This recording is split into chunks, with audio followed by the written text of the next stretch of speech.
फिल्मों में आपने शातिर जासूसों को दूसरे देशों की सरकारों में घुसपैठ करके सरकार गिराते अरबों का खेल करते हुए जरूर देखा होगा, लेकिन भारतीय मूल के एक कारोबारी ने इस रियल लाइफ को रियल लाइफ में यानी सच साबित कर दिया है। यानी फिल्मी कहानी को उसने बिल्कुल सटीक तरीके से हकीकत में बदल दिया है। खुद को अमेरिकी खुफिया एजेंसी यानी CIA का टॉप सीक्रेट एजेंट बता करके एक दो नहीं बल्कि पूरे देश की सरकार पर आंख झोंकते हुए 1,32,000 करोड़ रुपए की डिफेंस डील का ताना बाना बुना और उसके बाद फरार हो गया।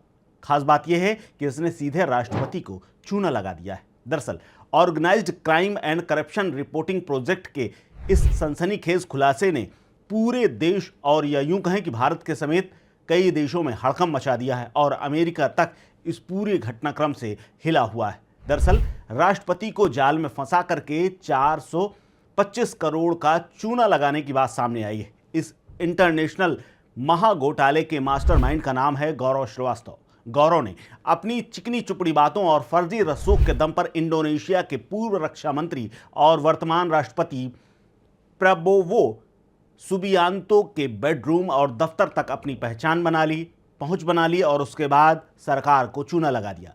दरअसल बात शुरू होती है 2020 से, जब वाशिंगटन और जकार्ता में हुई हाई लेवल मीटिंग्स में गौरव बाकायदा इंडोनेशियाई राष्ट्रपति के साथ बगल में बैठता था। खुद को CIA का बड़ा अफसर बता करके उसने ऐसा रौब झाड़ा कि इंडोनेशिया की सरकार फंस गई। इंडोनेशिया की सरकार ने उसकी फर्जी सेल यानी कागजी कंपनियों के नाम पर 425 करोड़ रुपए का लोन भी मंजूर कर दिया।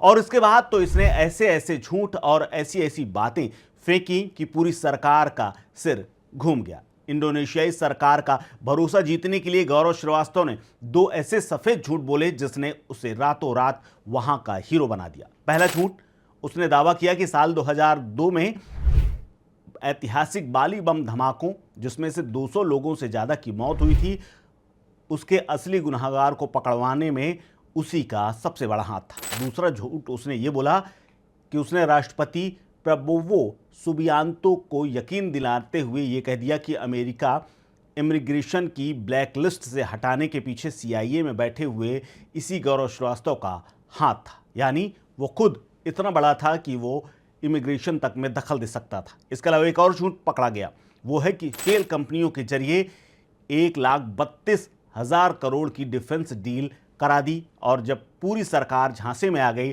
तो गौरव ने अपना असली खेल शुरू कर दिया। उसने इंडोनेशियाई सेना को आधुनिक बनाने के नाम पर बड़े बड़े एग्रीमेंट साइन करवा लिए और उसके बाद फरार हो गया। अब आप जरा जान लीजिए कि सौदे में क्या क्या था। यानी डिफेंस यानी सरकार की तरफ से उसकी सेना को मजबूत बनाने के लिए किस तरह के सौदे किए गए थे। इस महासौदे में 36 F-15 लड़ाकू विमान थे, UH-60 ब्लैक हॉक हेलीकॉप्टर थे। आप समझिए कि जो बड़े बड़े देशों के पास ही हैं और करोड़ों में आते हैं। C-130 ट्रांसपोर्ट एयरक्राफ्ट की खरीद और इंडोनेशिया के लिए एक मिलिट्री कमांड सेंटर तक बनाने का पूरा जाल बुन लिया था। इसने कागजी कंपनियां बनाई, जीरो तजुर्बा था, लेकिन इस पूरे सौदे की अनुमानित कीमत जो है वो करीब 13.9 अरब डॉलर यानी 1,32,000 करोड़ रुपए के आसपास थी। लेकिन OCCRP की जांच में यह खुलासा हुआ कि जिन 4 कंपनियों के नाम पर गौरव ने इंडोनेशिया के रक्षा मंत्रालय से 5 एग्रीमेंट साइन करवाए थे, वो सिर्फ कागजों पर दौड़ रहे थे और फर्जी शेल कंपनियां थी। और ये वो कंपनियां थीं जिन्हें डिफेंस सेक्टर का डी भी नहीं पता। बाद में टैक्स चोरी के चक्कर में ये तमाम कंपनियां बंद हो गई। इसके अलावा सबसे बड़ी बात यह है कि गौरव की पोल उसके ही पार्टनर ने खोली है और उसके बाद बात नई सामने आई है। गौरव के इस साम्राज्य का भंडाफोड़ उसके पूर्व बिजनेस पार्टनर नील्स ट्रोस्ट ने किया है। ट्रोस्ट ने यह दावा किया है कि जब कैलिफोर्निया और न्यूयॉर्क की अदालतों में केस फाइल किया गया और दोनों की बातचीत और रिकॉर्डेड कॉल डिटेल्स रखे गए, तब जाकर के पता चला और दुनिया ये जान पाई कि गौरव CIA के नाम पर कितना बड़ा फर्जीवाड़ा कर रहा था। गौरव ने राष्ट्रपति के भाई और अंसारी ग्रुप के चेयरमैन हाशिम दजोजो हकी कुसुमो जैसे बड़े उद्योगपति को भी नहीं बख्शा था। इस धांधली और देश को चूना लगा करके कमाए गए पैसों से गौरव ने लॉस एंजलिस अमेरिका में 200 करोड़ रुपए का आलीशान बंगला खरीदा और ऐश की जिंदगी जीने लगा। खुद को CIA का एजेंट बता करके एक पूरे देश की सुरक्षा व्यवस्था और करोड़ों डॉलर का बजट गड़बड़ा देने वाला, खिलवाड़ करने वाला भारतवंशी फिलहाल कानून के शिकंजे में फंसता हुआ नजर आ रहा है। अमेरिका की अदालतों में गौरव श्रीवास्तव के खिलाफ धोखाधड़ी के संगीन मामले चल रहे हैं। अब देखना यह है कि इस अंतर्राष्ट्रीय महाठग को अमेरिकी कानून क्या सबक सिखाता है।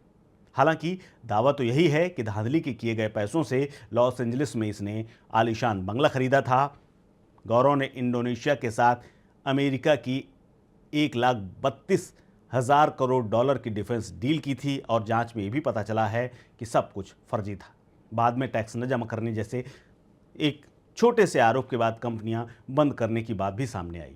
फिलहाल गौरव श्रीवास्तव अमेरिका की पुलिस और वहां के कानून का सामना कर रहा है, लेकिन पूरी दुनिया में इसकी चर्चा हो रही है। फिलहाल इस खबर को लेकर के, इस ठग को लेकर के आप क्या सोचते हैं? शेयर कीजिए अपनी राय, अपना ओपिनियन हमारे साथ। आप देख रहे हैं स्टेट मिरर।